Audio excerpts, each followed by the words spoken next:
thank you very much indeed for asking me again back here today. I've got notes because this is a chewy subject and there's an awful lot going on, so I don't want to miss anything out, quite honestly. So my name's Fiona Campbell. I'm Chief Executive of the Association of Scotland Self-Caterers. Any members here? Excellent work. You can go to sleep for the next 2 minutes.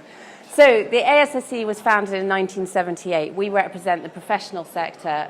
It was a few people that got around the table about, 41 years ago now, to address the quality in the sector. So our members now adhere to a code of conduct that says that they will comply with quality, cleanliness, courtesy and efficiency and all those other good qualities. So what I'm really here to do is to ensure that anybody that's entering the short-term let sector is also complying with those things. But that's a fair battle at the moment, as you'll know. It's been a year of undoubted success for tourism in Scotland, but we are facing as a sector some significant challenges. We've got negative press, we've got our wonderful politicians, some of whom, especially in the Green Party, simply just have it against us. The amendment of the Planning Scotland Bill is going through this week as we speak. In fact, we should have results of that tomorrow afternoon. The Scottish Government consultation into short-term letting and the short-term letting delivery group, the planning policy in Edinburgh, and of course the possible introduction or the incoming introduction of a tourist tax. There's an awful lot going on.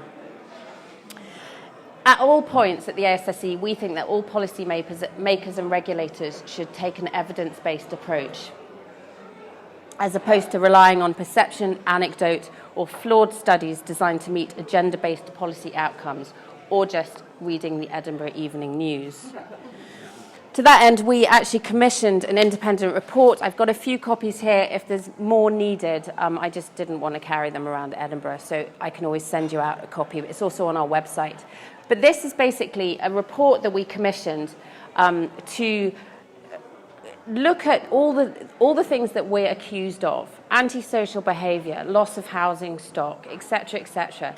And we looked at the actual data. And the good news is that we didn't find any data to support the fact that short-term letting is a fundamental problem to either Edinburgh or Scotland as a whole. Short-term rental cannot be blamed for exacerbating the housing stock. That's a fact. There are negligible numbers of formal antisocial behaviour complaints, 35 over a 3-year period, compared to thousands and thousands of complaints against long-term lets, students and the rest. And there's no incentive amongst traditional professional operators to avoid tax. And then you also look at our economic impact assessment report that came out in 2017 that shows the benefits of the short-term rental sector to the Scottish economy. £723 million to the Scottish economy, £50 million to Edinburgh alone. It is a significant contribution to Scotland's tourism offer. Despite all of this, we're still blamed for every single one of life's woes. I heard a really good one the other day. I was at the Scottish Government's consultation into short-term letting, and after they discussed the antisocial behaviour and after they discussed the housing crisis, we were single-handedly blamed for the climate crisis. Aren't we awful? So, despite all of this good news, we are still the target of a campaign of negative press and media coverage. And it goes on and on. If I look at my media monitoring report from 6 months ago, completely different from this morning. Every single day now, there is a barrage of negative press, and 99% of it has got no data behind it whatsoever. So we push back, we write opinion pieces and letters against these pieces in the press. Some of them are published, some of them aren't. We can't control that, unfortunately. Our news isn't as sexy as Airbnb, people running into other people's houses and having sex in front of 70-year-olds. Oh well.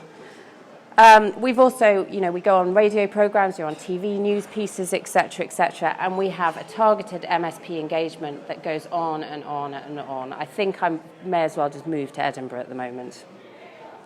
Much of this negativity is generated by Andy Whiteman's Homes First campaign that I know you'll all be more than aware of. Some of his claims include that short-term lets contravene residents' human rights. That seems fairly dramatic to me. The growth of short-term lets in Edinburgh are impacting on housing stock. Communities are being displaced by Airbnb flats, and students are the subject to antisocial behaviour from holidaymakers. Students have changed. And of course, the climate crisis, that's our fault too. So Andy Whiteman's solution is to reform planning, and so that anybody doing short-term rental needs to get planning permission from day one. But I'll come on to that later. The Scottish Government issued or published a response to their expert panel in 2018, and we welcome many of their recommendations. And we recommended their commitment to an evidence-based approach. We were encouraged by their reference to our code of conduct, because we've worked really, really hard to engage with government and local authorities as well, to make sure that we're capable, make sure they understand that we're capable of self-regulation. We don't need any more regulation. Our sector is already regulated. This is the thing that people don't understand. And we continue to hope the City of Edinburgh Council and the collaborative economy platforms, as well as local authorities, will, all over Scotland, will support our code of conduct and help to push that through from the ground up and the air down and from the sides. And that's how we get people to engage with it and also comply with the things, the legal compliances that we all do. As part of that recommendation paper, Scottish Government introduced the short-term let delivery group. They're a good bunch of guys I spend an awful lot of time with these days. So it's nice that they're nice. They have a really good evidence-based approach. They're not going to be swayed by political parties or individual agendas, which is a great thing. We talk to them a lot, and we will continue to engage with them throughout the whole process until we get to the end result. They're expected to publish their recommendations by the end of this year, September, but I suspect that's going to be brought forward because of this consultation. Everything's being squeezed out of time because of the various different channels of consultations here and consultations there and delivery groups there on a national and a local level. So coming back to the planning bill. So does everybody know about Andy Whiteman's amendment to the planning bill, amendment number 45? So Andy Whiteman decided that he thinks that everybody that does short-term rental across the whole of Scotland should have planning permission from day one. It's our position, and we've sought legal opinion on this, that you do not need planning permission to run short-term rental because it is fundamentally, there's no material change of use from a residence that you or I live in to you, sir, coming in and staying in your property for a week. Exactly the same material use of that property. That's not Mr. Whiteman's understanding of it. So his amendment to the planning bill at stage 3 threw up a whole bunch of really significant challenges.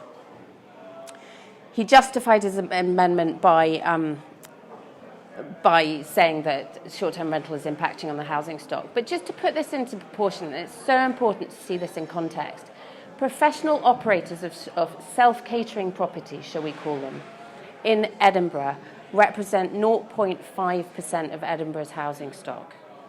If you then go to the dreaded Airbnb, bless them, they represent 2.5% of Edinburgh's housing stock, of which 59% are entire properties, of which 9% of the 2.5% operate over 140 days, at which point I would classify that a commercial enterprise.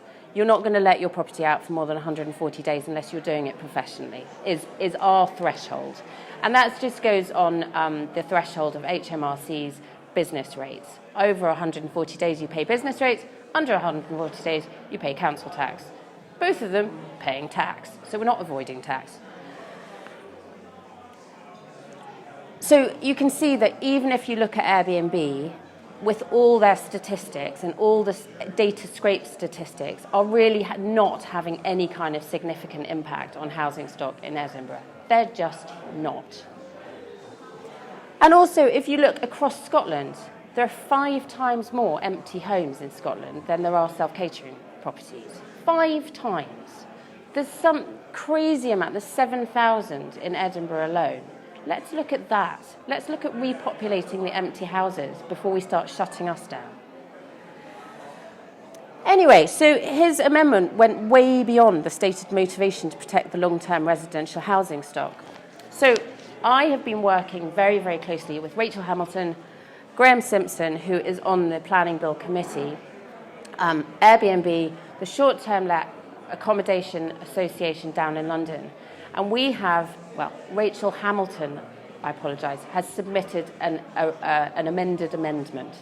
It's taken us months to get here, absolutely months. So Rachel Hamilton managed to persuade the SNP to let her talk with the clerks of the SNP government to make sure that her amendment was correctly worded, would work for government, and it would work for the majority of short-term rental operators in Scotland. What she has based it on is, thankfully, our long-term solution to short-term rental, which is a policy recommendation paper we published in February. I'll go on to that later.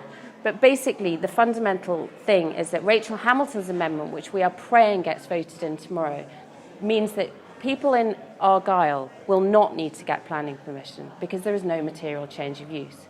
In areas, in local authorities where they believe that there is a fundamental problem and there is a demonstrated link between short-term rental and loss of housing stock, they will be able to implement a short-term let control area. At this point, the planning bill would mean that they can do that, but then delegated powers to Scottish ministers mean that all the intricacies of that are going to be kicked down to secondary legislation. So what we're basically doing is kicking this into the long grass. It will only happen in areas of real concern. The concern will have to be backed up by data, and the data will then be regulated in a way that it doesn't impact negatively on 99.9% of our sector. So we have done, if this gets passed through, we've done something really positive for the sector.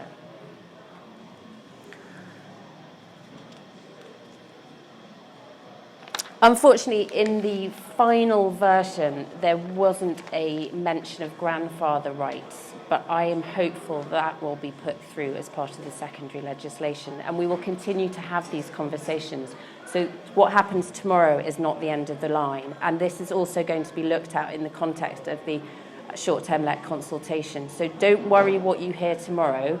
There's a lot more conversation to be had, and I'll be having that. The Law Society of Scotland issued a press release earlier this month and basically said it's completely ridiculous and it shouldn't be part of the bill. But we're a little bit past that line now, unfortunately. So this is being voted on tomorrow afternoon, should know about it tomorrow afternoon, and then the whole bill is being voted on by 5 o'clock on the 20th. So this part of the process is going to be resolved by the end of this week. Phew! We basically said all the way along that this shouldn't be part of the planning bill and it should be left to the short-term let delivery group to come up with recommendations. But again, there's nothing we can do at this stage. It was a damage limitation exercise, which we, I think, have done. City of Edinburgh Council Planning Authority. Aren't they brilliant? So, they continue to implement no kind of strategy, and there's no consistency, and there's no clarity, and I think none of it is underpinned by planning law, unfortunately. I approached David Leslie, Chief Planning Officer, repeatedly to gain some clarity, and I got the following, which is brilliant. The definition they use is the Guidance for Businesses definition, which you all probably know, says that you may require planning permission with each case considered on its own merits. Clear as mud. Payment of business rates does not legitimise the use of a property in planning terms.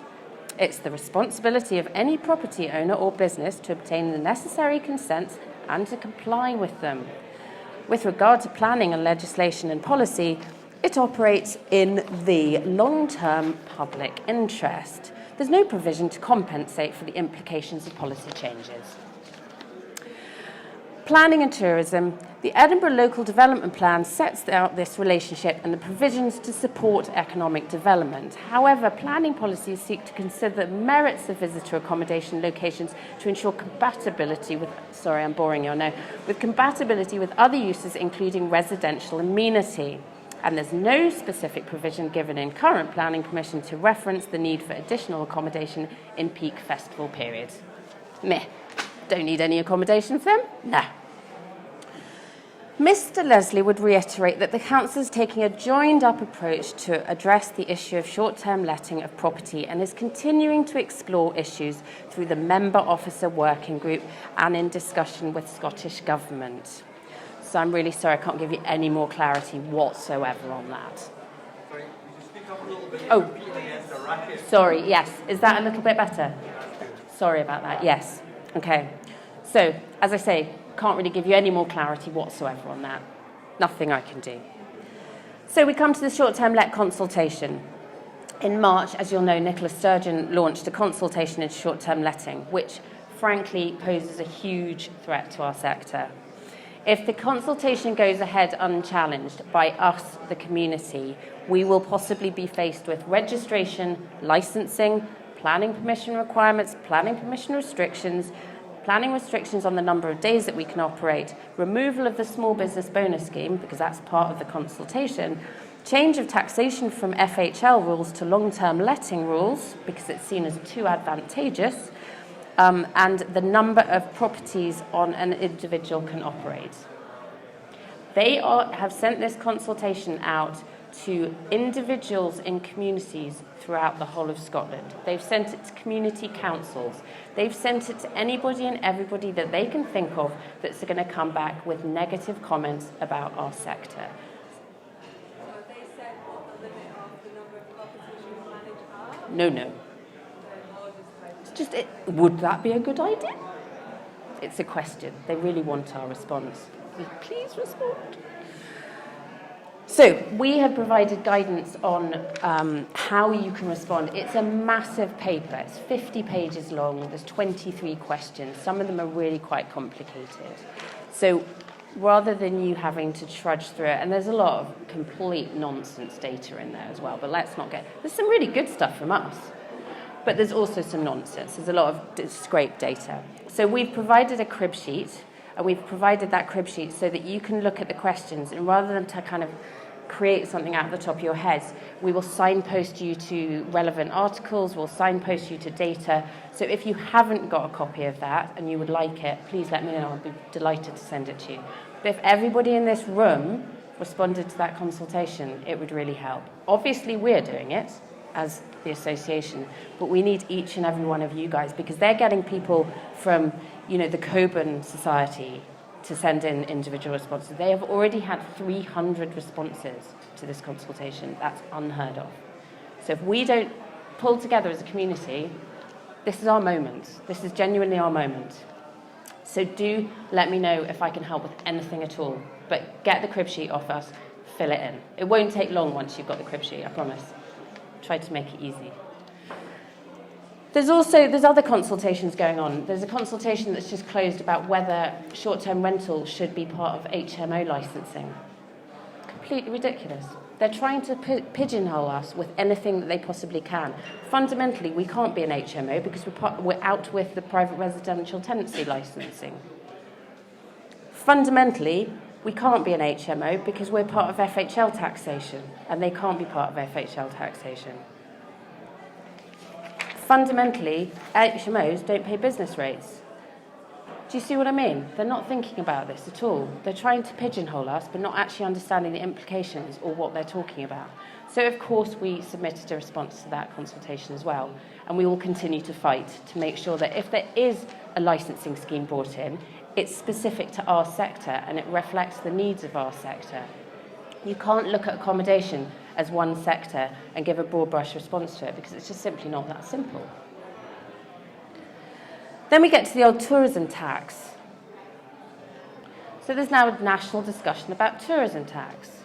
The good news is, an hour before I came out this evening, I got an email from Scottish Government saying, we would like you, Fiona, to come and talk to us to try and form the consultation document? What are the questions that need to be asked? How could this be implemented? How would your sector use this? How would you be able to administer it? So they've obviously been listening to me because I've been banging on about this for months. So the good news is they also want to talk to some of our members. So if anybody's interested in talking to them, come and see me afterwards and I'll write your contact details down and you can be involved in the formation of the consultation. So that's a really positive step. I feel like in the last couple of weeks people are beginning to listen to us, which is a great thing. We still maintain that 3/4 of our members are fundamentally opposed to a tourism tax.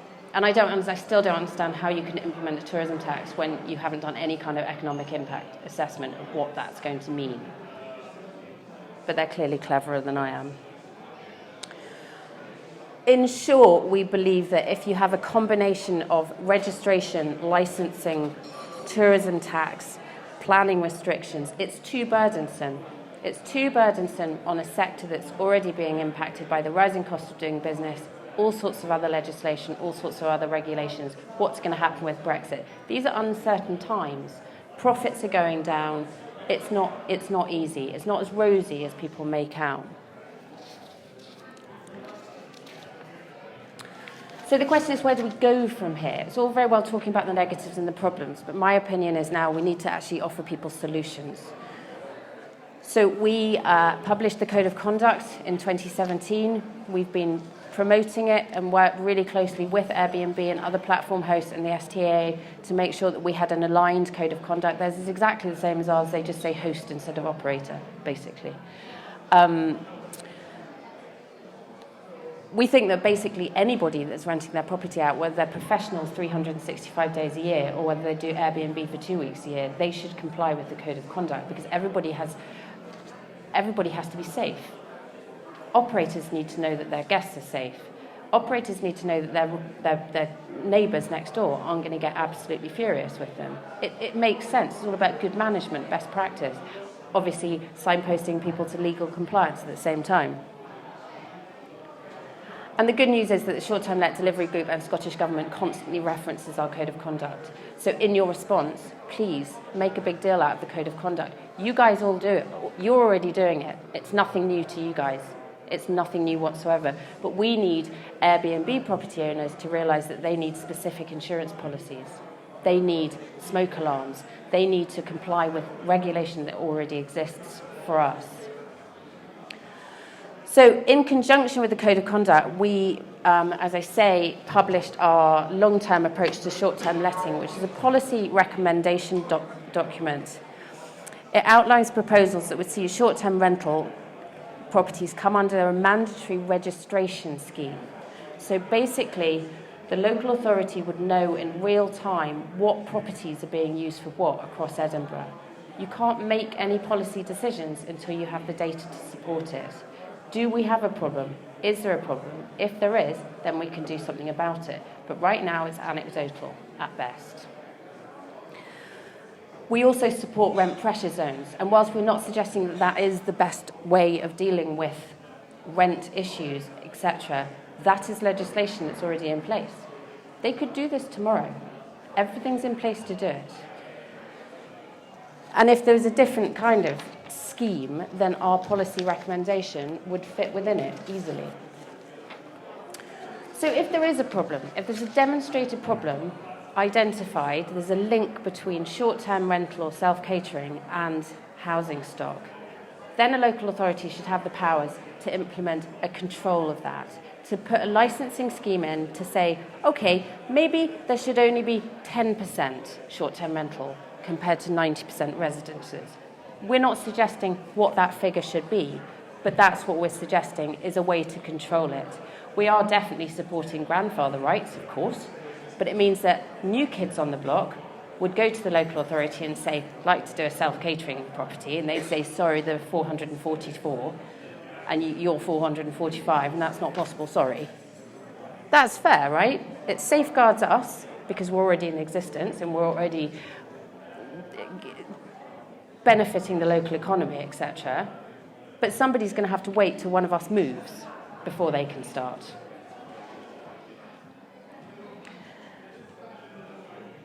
The registration system is an easy one anyway, because if they're going to introduce a tourist tax, they need a registration scheme. So I'm not asking them to spend any more money than they're going to have to spend already. So as I say, this is something that could be implemented tomorrow if they wanted to, if they really wanted to.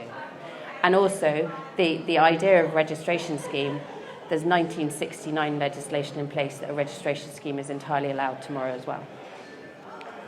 So whilst we don't support licensing, and if the amendment that comes in hopefully tomorrow is in place, we think the planning restrictions in place associated with that would mean that the licensing scheme element wouldn't be required. So we would be pushing not to have a licensing scheme.